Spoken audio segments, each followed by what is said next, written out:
Now, pivots are not uncommon, and they're not bad things if you can catch them early, because it is possible to run out of cash before you exhaust all pivots. So the hypothesis is the starting point of that investigation. When something is incorrect, what are you going to do about it? You're not going to keep doing the same thing. You got to do something else. And that's exactly what happened in these examples. PayPal had to pivot 5 times before they landed on transferring money using an email. And that's the pivot that stuck. eBay buys them for $1.5 billion. And Slack used to be this video game called Glitch.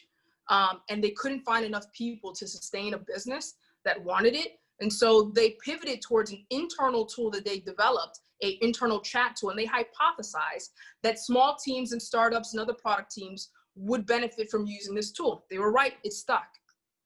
Instagram used to be an app called Bourbon. It was a mix between Foursquare and Pokemon Go. You would check in and post a picture and collect some points or some really convoluted horseshit like this.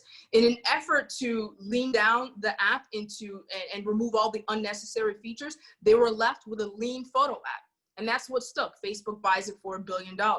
And Rent the Runway is actually a really cool example. And I don't think enough people tell this part of the story, but these are a group of young founders who had a hypothesis that young women would prefer to rent dresses for special occasions instead of buying them outright. And they were right. They actually proved that hypothesis correct. And we'll talk about it a little bit more later. But for some reason, they took this idea to fashion brands, to Dion von Furstenberg, Saks Fifth Avenue, Nordstrom's, who turned them away, saying, I don't want to sell my dresses for 1/10 of the price. You're going to cannibalize my sales. Get out of here.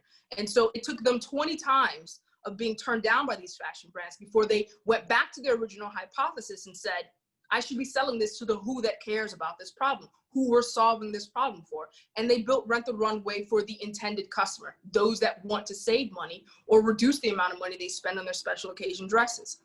And that's another reason why I like the who cares model. It's a beautiful thing. It gives you direction. If your hypothesis is correct, why are you going in the other direction? But you should never assume that you're going to be right out the gate. So be prepared to be wrong on something. Now, your ability to spot a good idea depends on your ability to answer this one question: who cares? And the who cares is your hypothesis, your guess about what who is going to do with your idea and why.